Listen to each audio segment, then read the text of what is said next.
What's up guys? This year I'm going to bring you guys a YouTube series where I'm going to show you everything we're going to be up to in the shed and behind the scenes and everything else that's going to be going on for the rest of the year. We have big plans now that everything's sort of settled down a little bit after the coronavirus.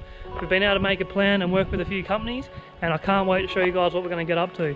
On this episode I'm going to show you guys my brand new house and my new shed and workshop, and I'm also going to take you through what we're going to be showing you guys over the next few episodes. So stick around and make sure you check it out.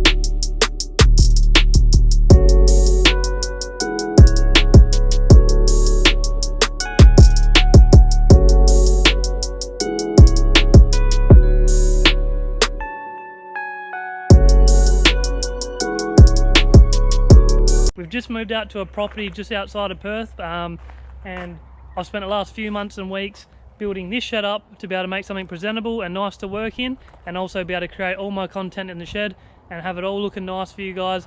So I'm going to take you guys through, but before I do that, I took a few clips. I was actually going to make an episode of building the shed, but after the delays with coronavirus and everything that was going on, it just panned out and blew out over a few weeks, and we couldn't make an episode for it. So I'm going to show you guys a bit of a montage of what it took to get the shed to this, and I'm going to show you right now what the shed actually looked like when we began. So hope you guys enjoy, and I'll see you guys soon. We've got a lot to do in the next few days. As you can see behind me on the trailer, I've just gone and bought some sheets of gyprock. I'm going to try to turn this shed into something a lot more professional and a lot more cool looking for all the photos and stuff we're going to be doing and stuff we're going to be producing out of the shed. So I've just got those gyprock walls I showed you before. We're going to put gyprock walls up all the way around, see how they look, then we'll see if we need to flush it or what we're going to do. We're going to put, like I say, GPOs in everywhere. We're going to get some new lights. These lights aren't very good, so we're going to get some LED lights and try and liven this place up, see how the floor looks, and then if we need to, I'll paint the floor as well. And yeah, we'll make this place look cool and my new home for Thunder Motorsport and everything I do. Alright guys, so I didn't video it. It's a bit boring, to be honest. There's nothing too flash about it. But I've just been and run all the cable for all the power points. We're going to go around the shed. Nothing can be on the sheets like a cable tie like this. I'm going to tie these lines up to be up on here nicely like that. So I need to go to Bunnings and get some clips to do that. You can see all these loops is where the power points are going to be. So you got one here, one there, one there, one there. Every single panel in the shed is going to have a power point. So that's going to be pretty cool. I'm going to really love having a power point wherever I need one. We'll get the lights in. As you can see, the cable above my head's been run. And then we'll put another 6 all the way around the shed. I've just been down and bought some of these electrical clips. You guys have probably seen them around your house. I'm going to alter these and use them to run my cable but tap into metal. So obviously these use nails, so normally you'd smack them in with a hammer. Obviously every Sparky uses them. But yeah, I'm going to add my little own touch. Everybody I've spoken to said just leave it, don't worry about it. The cable's going to be hidden behind the wall anyway. Like basically they managed to just leave this sitting on here, just cable tied up. But my OCD was kicking in, so basically same theory as the nails, but just use screws. You'll see here, screwed in, nice and firm, not going to go anywhere. Once the gyprock wall's on there, it's not going to go anywhere anyway, but just for my peace of mind and my OCD, I wanted to run it nice and neat. So we are down in Bunnings and we are picking paint for the floor, and I think I've chosen my colour. I think it's a sign. A bit of thunder for the shed, so yeah, we're going to put that on the floor and we're going to go all white on the walls, and yeah, it should look really good. So going to go get this now, buy it all, and then we're going to have a big day this afternoon putting walls up and painting. So we've just prepped the gyprock to get painted. I'm going to have to seal the bottom of this so it doesn't sponge up.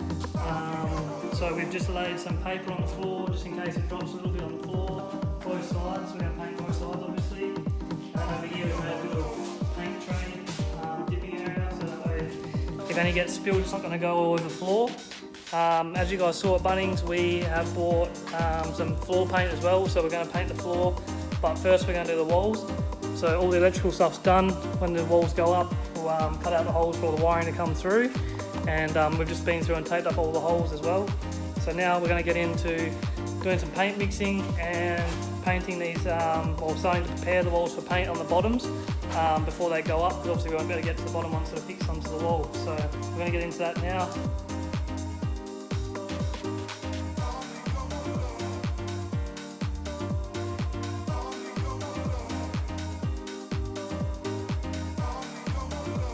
We've just laid a layer of paint across here just to seal the bottom of it.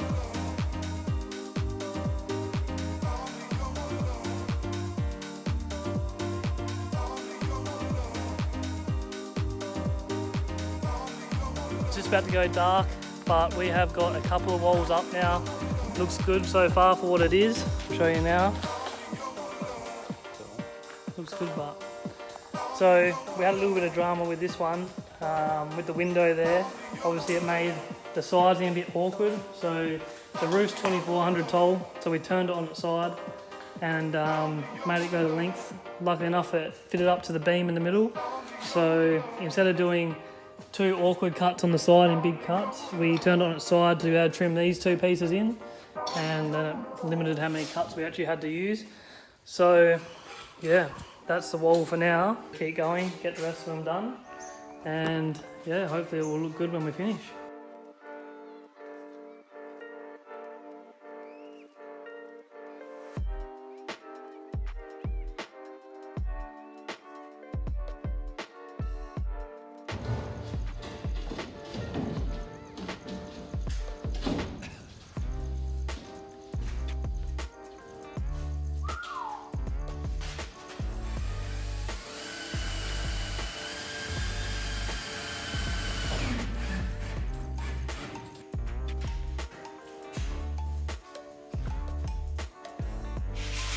We worked pretty late last night.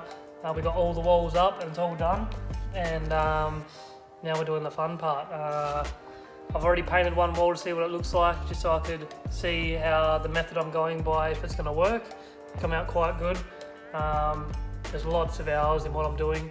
I've spent already 5 hours today before I took this video. Basically, the infill panels that I showed you throughout the video earlier, I'm flushing them to the panels next to them, and I'm still keeping this line here. As you can see, I've laid some mixed bog there, and basically I just got to keep applying, sanding, smoothing till it's flat and looks good enough.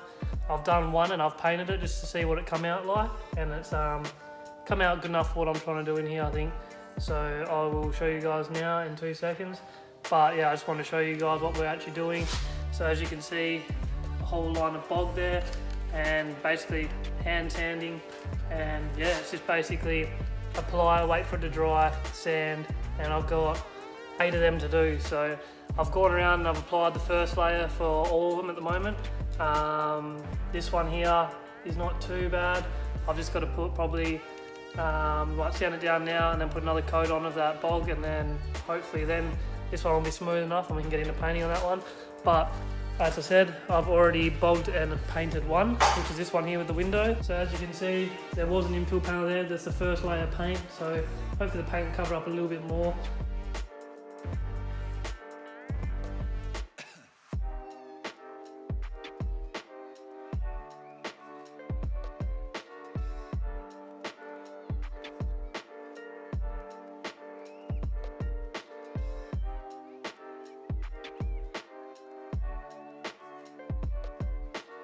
One o'clock in the morning, I've been going all day and all night.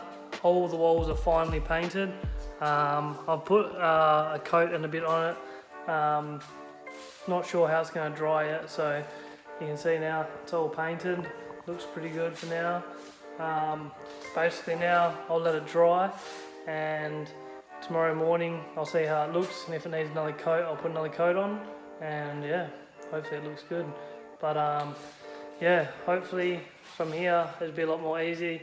As you saw, I had to hand sand everything and paint all the walls on my own, so it took a long time, but we got there in the end. Yeah, quite happy with how it looks for now. You can see there, it looks like it needs another coat. So we'll give another coat tomorrow, and yeah, we'll see how it looks. And then obviously we've got to paint the floor too. So I have to move all this junk out and paint the floor, and then we can start setting it up. And yeah, hopefully it looks killer. So let's see how we go tomorrow. Painting all the walls. I've been over and touched them all up. Looks pretty good, I think. Got a bit of paint on my ear there, that's alright. I'm about to paint one half of the floor. I've just wiped it down, or I should say a third. And let's see how it goes. I'm not sure how it's going to come out, so I'm not going to try to paint the whole floor just yet. I'm just going to do this bit, and we'll see how we go from there. Alright, so we have laid the first coat down. I'm about to lay the second coat on the floor. You can see here. It's come out not too bad. I'll stand at the front for you guys and point in so you guys can see what it's going to look like. So as you can see, camera's been a bit funny with the back wall and stuff, but yeah, should look good hopefully. But yeah, let's see how we go. I thought I was recording, but I forgot to push the button. But yeah, we put the first coat down on the floor. I've now let it cure for a day, so now I'm going to run a second coat over it. I'll show you now. Come out quite good, I'm very happy. Colour's nice. Just because I wanted to get up to the edges on the very side. A little bit of paint's got on the wall, but that's alright. We've got a trim that's going to go around the bottom, which will probably cover it. If not, we've got some white paint left over, so we'll run that over it. But yeah, looking very good. So I'll try and record this time the second coat going on, and yeah, let's see how we go.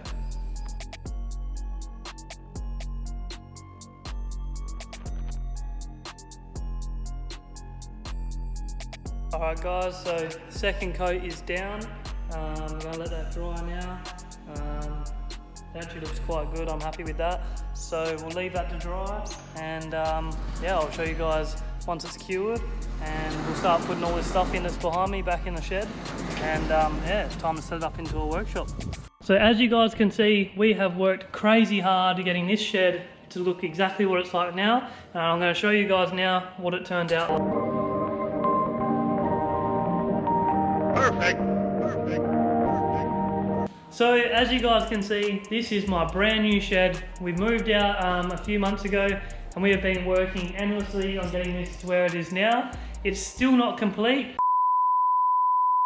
As you guys can see behind me, the shed has changed once again. From the preview you guys saw on Instagram and what you were just seeing then, I was ready to release to you guys my shed, but very soon after that, I realised it wasn't good enough and I needed to change it. As soon as I started getting into work on the 34 and some jobs I had going on at the time, I realised the shed wasn't complete, and I had a lot more hours and things I needed to build before I was ready to show you guys. And obviously, time is a big thing because we've got deadlines to meet with the car, and I've also got jobs going on out of this shed that I need to get to. So the first thing I had to do was get straight in and build the shed to exactly how I needed to be. This thing has blown out and it's taken a lot of time, but I'm finally at a point now where I've begun building stuff out of here, and I'm ready to show you guys. So the wait is over, and here it is. I'm going to take you guys on a tour through my shed now, and I hope you guys enjoy it. Alright, to start this off, I'm going to take you straight to the back of the room. That's where the biggest change has happened since the preview you guys got. As you can see, we built a brand new room in this shed. It's probably a little bit weird to see because you don't normally see rooms in sheds, but it needed to happen. The reason behind building a room is because I needed a fabrication room. As soon as I started fabricating and working in here, it was making a complete mess in here, and I needed to get into it, and I needed to make something to make a difference. Most people would build another shed outside or another spot where you can fabricate, and for me, I didn't see the advantage in that. I hate walking long distances to go do one small thing, so the next best option was to build a room. It contains all the mess, and it also contains some noise, and yeah. So I'm going to take you in here and give you guys a bit of a tour. As you can see, the walls aren't completely flushed yet or painted. We didn't have time, we ran out of time, so that will get done over the course of time. Inside here, first thing you'll notice is obviously the timber in here. As I said guys, this shed is literally built, not bought. So I literally went and got this timber, cut it down, made plans, made it, of course with the help of some great friends. They did it, but I pretty much mainly built all this from scratch myself, and the heavier stuff I had a few boys come around and give me a hand. We literally went and got the timber, the gyprock, everything, and built it from scratch. And if anyone wanted to do this and you guys are curious on the time and the price in building something like this, you can pretty much build this yourself for about $200. So obviously the time involved in building it is quite time consuming, but yeah, for about $200 to $300 you can build this yourself. Moving on from there, because obviously I don't want to take up too much of your guys' time, as you can see behind me, I've been slowly buying and grabbing all different parts and tools that are going to help me to be able to produce whatever I can out of this shed. As you guys all know, I build my cars myself, and I've been doing it the hard way for a long time with very limited tools. So now that this pandemic's kicked in and we haven't been drifting as much, I've been putting my money aside and putting it into the shed so I can build cooler cars and start focusing on Thunder Motorsport and yeah, bringing parts and building cars for everybody here in Perth. So as you can see behind me, we've built this custom bench. I literally went down to the local metal shop, bought 2mm plate, and then used my friend's industrial bender, bent up the plate, bolted it to my old racking, and that's my new workbench where I do all my fabrication. As you can see, we've got a brand new vise, brand new 8-inch grinder with a belt disc. Comes in very handy for anything we're doing. We've got a brand new TIG welder in the corner. Nothing too expensive, it's the most basic TIG welder you can buy. In the corner we have a brand new drill press which has come in handy. As you guys can see, we've already been working here, so the shed is already a little bit used. It's not brand new for this video. But yeah, it's still looking great in here, and I'm trying my best to keep it clean because I want to keep it professional and look good for the videos. We have the little chill zone that we've got. Obviously, if you've been following my stuff on Instagram and Facebook, I've been getting into bikes a lot lately. So this is my KX450 2017 model. It's got 13 hours on it. It's pretty much brand new. I've been getting into bikes lately since the pandemic because we haven't really been out to go out drifting or do anything else. So I've been going away camping and having fun.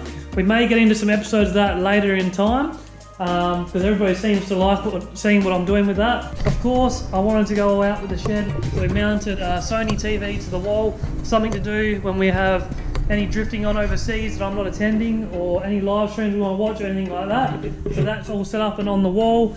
We made this little bench to maximise room. The bike tucks underneath, so that way we're maximising all the room in the shed, because the shed's not that big in here. So obviously I didn't want any dead space, so I built this bench from scratch. Covers up the bike, allows me to put my laptop and any shelving or anything like that. Probably going to add some shelves up there as well, but we can do that in time. We then have another bench and rack here.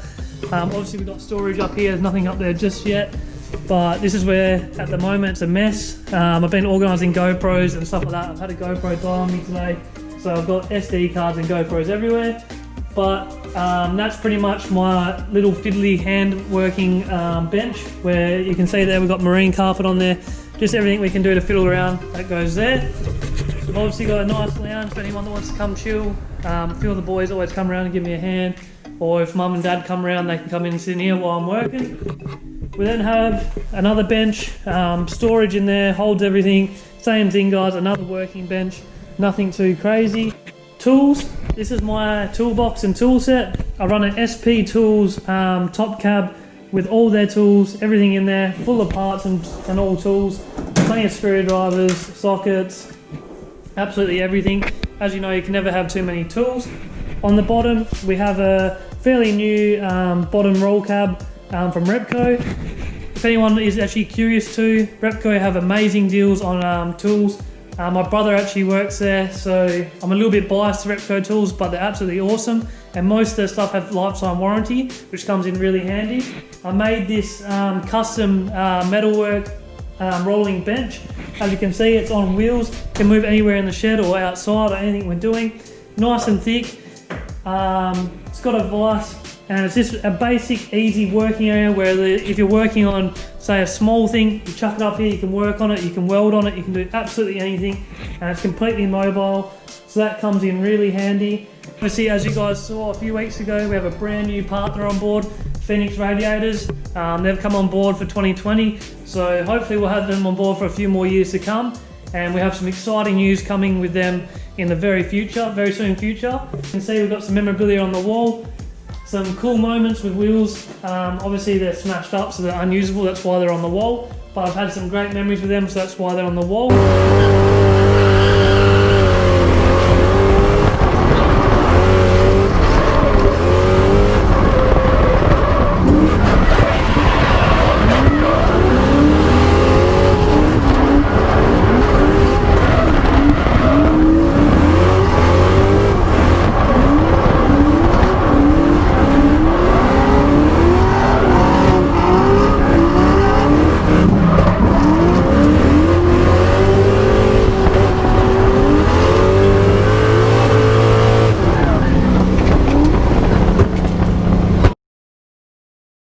on from that, as you can see, I've got some panels from my car in Ireland, one of my most favourite builds and cars that I have. Obviously I don't get to see the car much, and it's not something I've got to have in Australia before, so it's nice to have some panels from it here, some memorabilia, and obviously for people to see when they come past.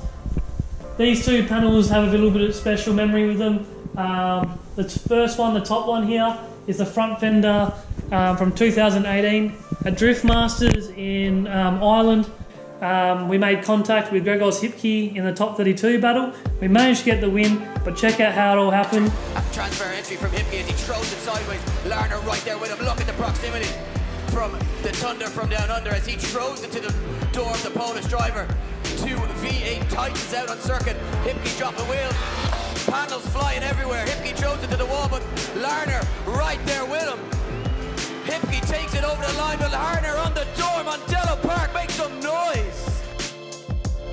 So as you guys can see, this is the panel that literally smashed in half and it got fixed and patched back up. I had to bring that home because it's just something cool to keep and a little bit of memorabilia. The one below is my 2017 livery. That was the first year we went overseas and the first design and livery we had on that car. And as you can see, it's even got the Emirates sticker still on it from when we brought it home. In the corner, as you can see, we have my tyre machine. It's not getting used at the moment, so that's why it's a bit dirty and just feeling a bit neglected over there. As soon as this is running, that's what we'll be getting into. And of course, one of my most favourite photos ever. That was the beginning of something special, that battle. Obviously, everybody knows I worked with Forrest Wang last year for Formula Drift Round 1 at Long Beach. I flew to Vegas and met the team, drove the S14, that very car in the photo. Our relationship started from that battle, and that's what led me to drive his car. So that was a great experience. Drift Masters 2018, I got to battle Forrest Wang. We got the win over it, but also it allowed us to start a friendship and a relationship that ended up leading me to America and driving his car, which was absolutely amazing. So that is pretty much the rundown of my shed at the moment. Like I said, guys, when we get into these episodes, of course, I'm going to bring you guys in on what we're doing and any new parts or products that come in. So I hope you guys enjoy the tour of the shed. I'm really looking forward to getting into this YouTube series. I'm really going to start working hard with YouTube and pushing out content for you guys. So I hope you guys can like, subscribe and comment. It will help me out a lot, and just simply liking my stuff will allow more viewers and followers to come in. So please do that. We have exciting stuff coming. I can't wait to reveal this car and show you guys what we're doing. The next video from here is going to be about this car. Now that the shed's out the way and now I can show you guys my shed, I don't have to worry about photos and keep everything a secret. The next video is about this car and you guys are going to learn everything. I need you all to subscribe. When I hit 1,000 subscribers, I'm going to release everything we're doing with the car, and then we're going to get down and dirty with this car, and I'm going to go right through everything and show you exactly what we're doing and how we're building it. I've already begun filming for everything we've done so far, so the videos are just waiting for you guys now. I need you guys to like and subscribe. When we hit 1,000 followers and subscribers on YouTube, I'll release to you guys everything we're doing and all the parts going into the car. So I can't wait, guys. I hope you guys enjoyed this video. The shed is finally done. I'm happy. Hope you guys are happy. Let's get into it and let's get busy with this car, because we've got some serious drifting to do and we've got lots of building to do, and we've got many hours of building this car. So hope to see you guys soon. I hope everyone's been well through this pandemic, and I hope this YouTube content will help you guys get through it even more. And yeah, I can't wait to show you guys more of my life and everything we do. So see you guys soon. Episode 2 will not be far away. Don't forget to like and subscribe. We'll see you guys then.